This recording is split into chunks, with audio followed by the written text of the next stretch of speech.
یہ ماہ استغفار ہے، کیونکہ اس مہینے میں اللہ کی بارگاہ میں اعمال نامے پیش ہونے ہیں۔ غالباً پاکستان میں 3 فروری کی رات شب برات ہے۔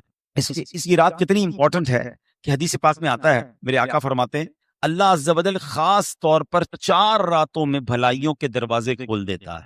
وہ 4 راتیں کون سی ہیں؟ نمبر 1 بقرہ عید کی رات، نمبر 2 عید الفطر کی چاند رات، نمبر 3 شعبان کی 15ویں رات، کہ اس رات میں مرنے والوں کے نام اور لوگوں کا رزق اس سال حج کرنے والوں کے نام بھی لکھے جاتے ہیں۔ ویری امپورٹنٹ رات ہے، فیصلوں کی رات۔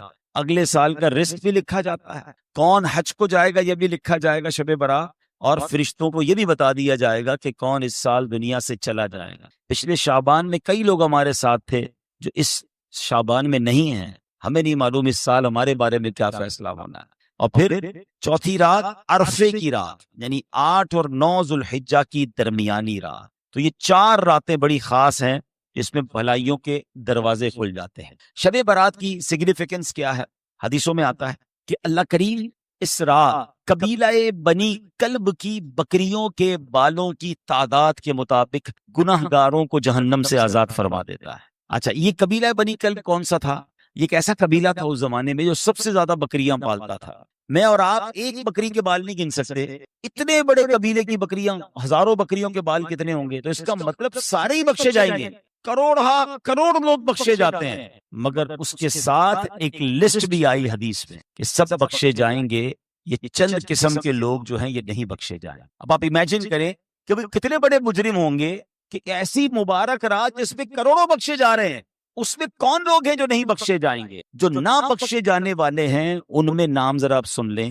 نمبر 1 حدیثوں میں ملتا ہے کہ شراب کا عادی نہیں بخشا جائے۔ اب انفارچونیٹلی سنا یہ جاتا ہے کہ مختلف شادیوں کے پروگراموں میں، دوستوں میں اب کولڈ ڈرنک کی طرح لوگ شراب پی رہے ہیں۔ اللہ کے واسطے، اللہ رسول کے واسطے شراب کے قریب نہ جائیں۔ یہ شراب ام الخبائث ہے، اور شرابی جو ہے وہ شب برات بھی نہیں بخشا جائے۔ اور اب تو بہت نارملائز کر دیا گیا ہے شراب کو۔ کبھی کبھی ایسا تو موقع نہیں ملتا کبھی دیکھنے کا، اللہ معاف کرے، کبھی جہاز میں سفر ہوتا ہے تو چاہ کے رائٹ لیفٹ ہمارے ساتھ بعض اوقات پاکستانی اور مسلمان ہی ٹریول کر رہے ہوتے ہیں، اور بندہ حیران ہو جاتا ہے کہ یار یہ ہمارے ساتھ بیٹھا ہوا مسلمان اور دھڑلے سے شراب پی رہا ہے، یعنی فری میں مل جائے تو جتنی پینی ہے پی لیں گے۔ اللہ اکبر! حالانکہ جہاز تو وہ سواری ہے کہ جس میں توبہ کر کے باوضو بیٹھنا چاہیے، کلمہ پڑھ کے بیٹھنا چاہیے کہ پتہ نہیں خیر سے پہنچوں گا یا نہیں، کچھ ہوا تو دنیا سے ہی چلا جاؤں گا، مگر شرم نہیں آتی، اور لوگ، میں غیر مسلموں کو کیا کہوں، مسلمان پی رہے ہوتے ہیں۔ اللہ اکبر! حالانکہ یہ شراب وہ لعنت ہے۔ ویسے تو بہت سارے کبیرہ گناہ ہیں، علماء بیٹھے ہیں، شاید یہ ایک ہی گناہ ہے جس میں 10 قسم کے لوگوں پر لعنت فرمائی نبی پاک علیہ السلام نے۔ شراب پینے والا، پلانے والا، اٹھانے والا، خریدنے والا، بیچنے والا، لانے، یعنی کتنے قسم کے لوگوں پر لعنت فرمائی گئی، اور یہاں پر کسی کو پرواہ ہی نہیں ہے۔ ابھی نوجوان بیٹھے ہیں، بعض اوقات ان کو کہیں کہ بھائی یہ شراب کی محفلیں، بری محفلوں سے دور رہو، تو کہتے ہیں یار ہم شراب نہیں پیتے، دوست پیتے ہیں، ہم تو صرف بیٹھتے ہیں، ہم نشہ نہیں کرتے، دوست نشہ کرتے ہیں، ہم تو صرف کمپنی دیتے ہیں، کیا کریں آج کل۔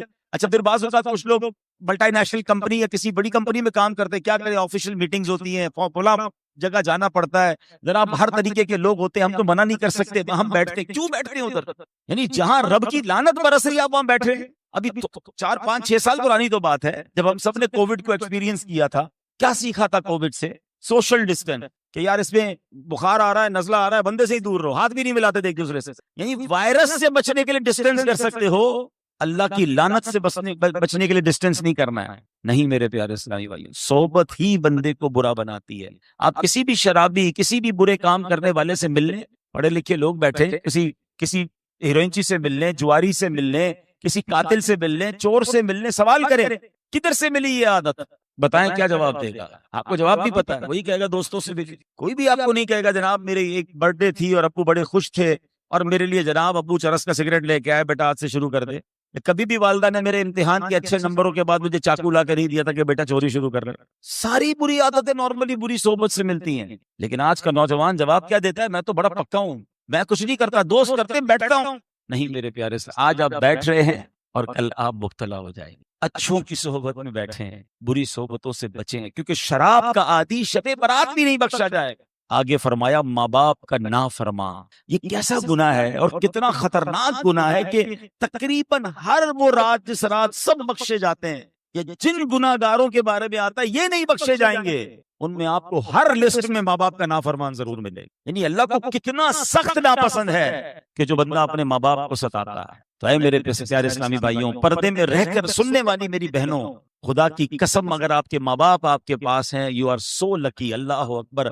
ماں باپ بھی ہوں اور شعبان بھی ہو، ماں باپ بھی گھر میں ہوں اور شب برات بھی ہو، ارے ماں باپ بھی ہو رمضان بھی ہو، اور کیا چاہیے آپ کو؟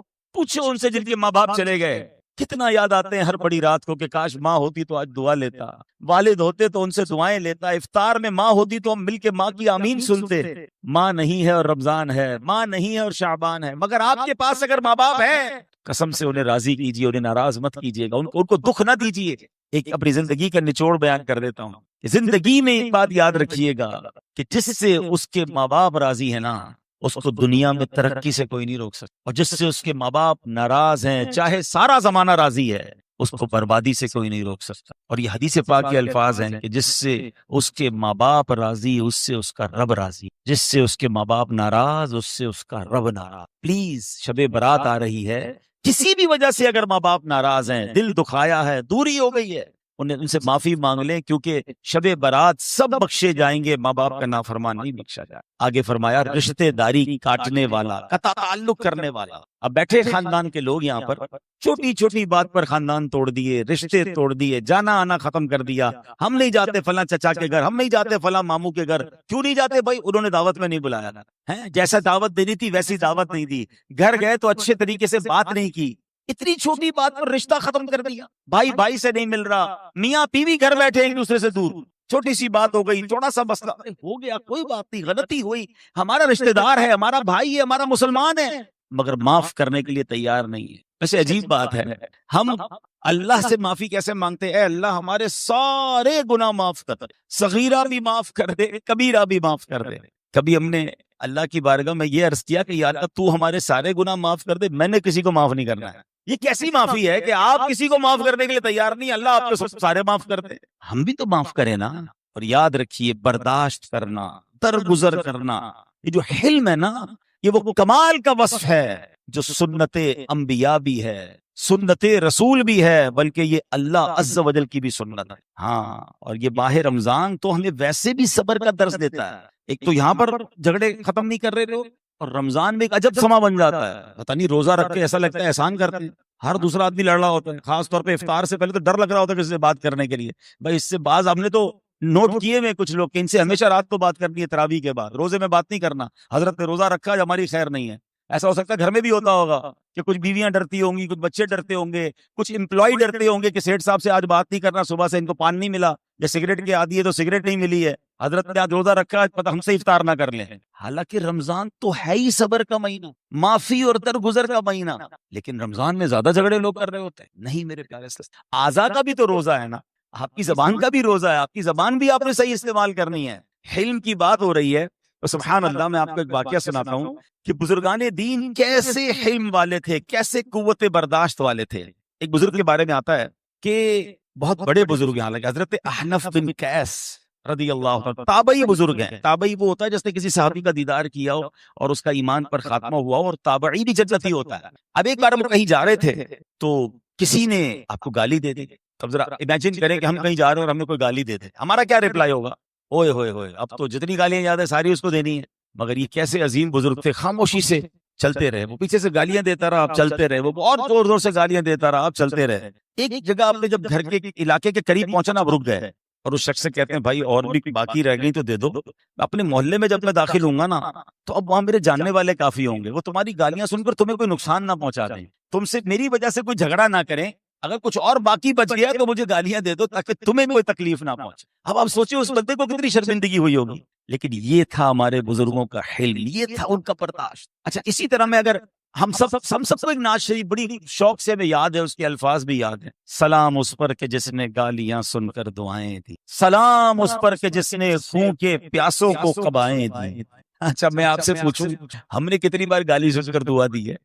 نعت ہمیشہ پڑھتے ہیں، ہمیشہ مزہ آتا ہے شعر کو سن کر، مگر ہم بھی تو کچھ ایسا اپنائیں نا کہ زندگی میں اگر کوئی ہمیں برا بھلا کہے تو کبھی تو اس کو دعا دے دیں کہ اللہ اس کو ہدایت دے دے۔ ہم کہتے ہیں نہیں، ٹٹ فور ٹٹ، جیسے کو تیسا، اس نے میرے ساتھ بدتمیزی کی اب تو میں نے چھوڑنا ہی نہیں ہے۔ نہیں میرے پیارے سے، ہمیں اس مبارک مہینے کی مبارک رات سے پہلے پہلے یہ برداشت پیدا کرنی ہے، یہ درگزر پیدا کرنا ہے، یہ معافی پیدا کرنی ہے کہ قطع تعلق کو ختم کرنا ہے، ورنہ شب برات قطع تعلقی کرنے والا نہیں بخشا جائے گا۔ جہاں میں نے کہا تھا نا کہ حلم جو ہے وہ رب کریم کی سنت ہے، انبیاء کی سنت ہے، میں اس کی کچھ جھلک بھی آپ کو بیان کرتا ہوں۔ پہلے تو حلم کہتے کس کو ہے؟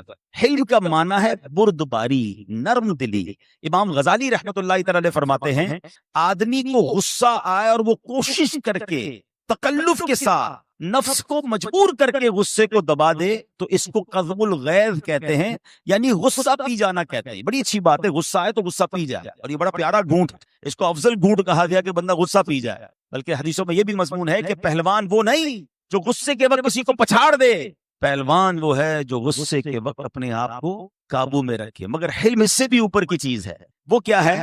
فرمایا کہ اگر بندہ غصہ پینے کی اتنی مشق کر لے، بار بار اپنے غصہ پینے کی عادت اپنائے، ایک وقت آئے کہ اس سے غصہ آیا ہی نہ کرے، اور غصہ آ جائے تو غصہ دبانے کا تکلف نہ کرنا پڑے، بلکہ آسانی سے غصہ اس کا چلا جائے، دب جائے، اس کو حلم کہتے ہیں۔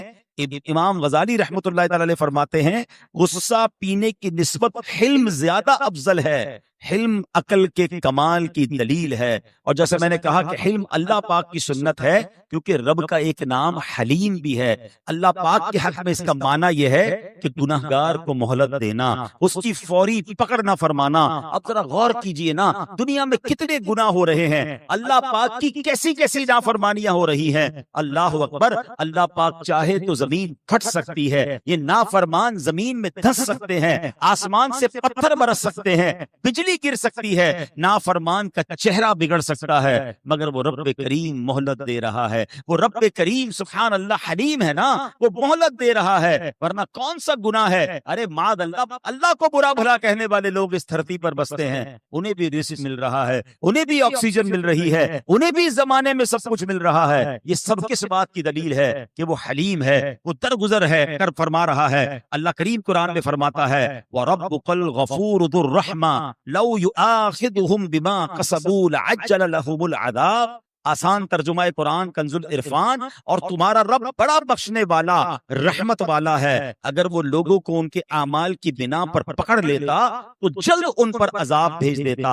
تفسیر قرآن صراط الجنان میں ہے۔ اس آیت میں اللہ پاک کی رحمت اور مہلت کا بیان ہے کہ وہ بڑا بخشنے والا ہے، کہ کروڑوں گناہ کرنے کے بعد بھی اگر کوئی مغفرت کا دروازہ کھٹکھٹاتا ہے تو وہ بخش دیتا ہے۔ ساری زندگی میں گناہ کرنے کے باوجود بھی کوئی آخری زندگی کے دنوں میں بھی توبہ کر لیتا ہے، اللہ پاک اسے معاف کر دیتا ہے۔ یہ شان مغفرت بھی ہے، شان رحمت بھی ہے۔ اللہ اکبر، کیسا حلیم ہے میرا مولا۔ اب حلم سنت انبیاء بھی ہے۔ جتنے انبیاء اس دنیا میں آئے سب حلم والے تھے، برداشت والے تھے۔ لوگ گالیاں دیتے تھے، انبیاء برداشت کرتے تھے۔ لوگ تکلیفیں پہنچاتے تھے، انبیاء کرام علیہ السلام برداشت فرماتے تھے۔ بخاری شریف کی حدیث پاک میں ہے، نبی پاک علیہ السلام نے ایک نبی کا ذکر کرتے ہوئے فرمایا قوم نے انہیں شدید تکلیف پہنچائی، ان کی یہاں تک کہ ان سے خون بہنا شروع ہو گیا، اپنے چہرے سے خون پہنچتے جاتے تھے اور کہہ رہے تھے اے اللہ پاک میری قوم کو بخش دے، بے شک یہ نہیں جانتے۔